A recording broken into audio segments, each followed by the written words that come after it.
I was in Australia recently, and I was amazed to find that in a very small Catholic high school, they were putting on what I believe is your first musical that actually got produced, Lucky Stiff. Yeah. Talk a little bit about that piece. Well, it's a really wild piece. It's a musical farce.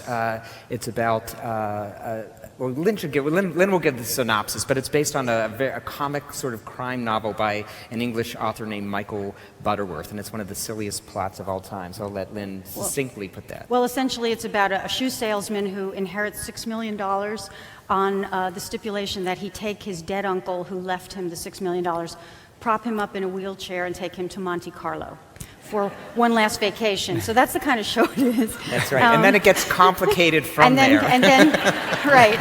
So.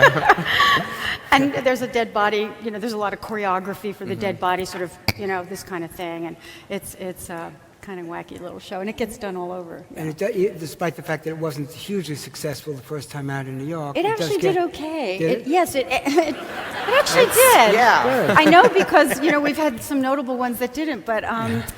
Oddly enough, for whatever reason, it's like a very odd show, but the Germans love it. It's like of all the countries in the world, it's like Germany and Austria go crazy for Lucky Stiff. But do you know, I just have to add one thing.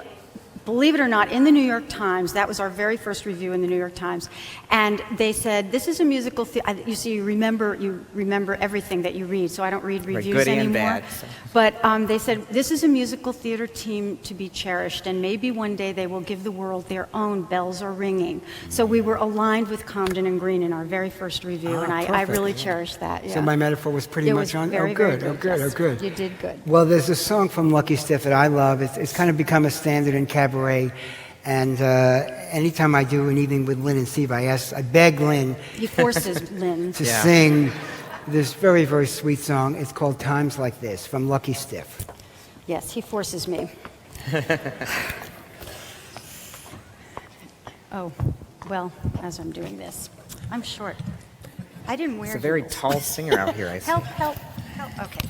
I'll just tell you quickly. This is sung in the show by a very lonely, shy young woman named Annabelle Glick, who is a representative of the Universal Dog Home of Brooklyn. And in trying to track down that $6 million, which she believes is due for the dogs, she follows the dead body to Monte Carlo. And so in this song, she's sitting in a romantic nightclub on a Saturday night. Everybody's in couples except for her. It's glittering and exotic and beautiful, and she's all alone sitting in a corner.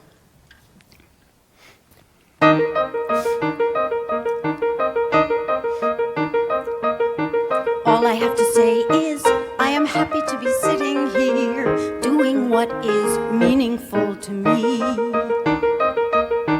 working on behalf of the Universal Dog Home, not barking up a stranger's tree. Now my idea of company would be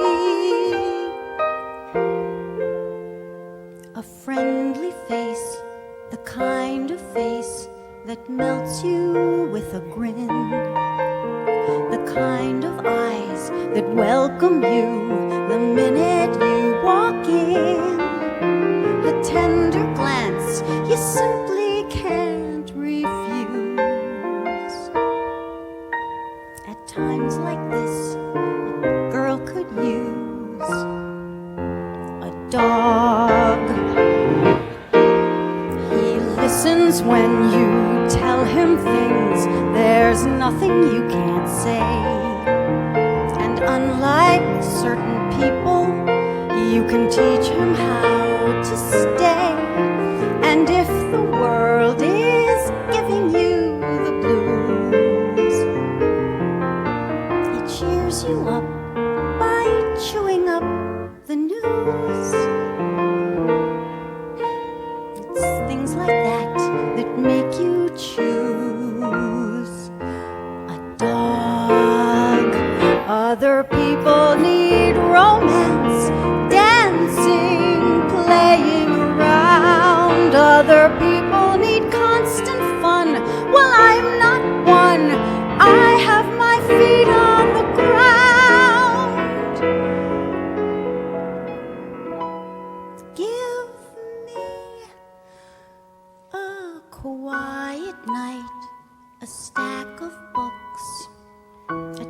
melt on rye. A simple walk together underneath a starry sky, and suddenly the night is something rare. And all because there's someone special there who's gazing at the views, his head upon your shoes. At times like this, I sure could use a dog.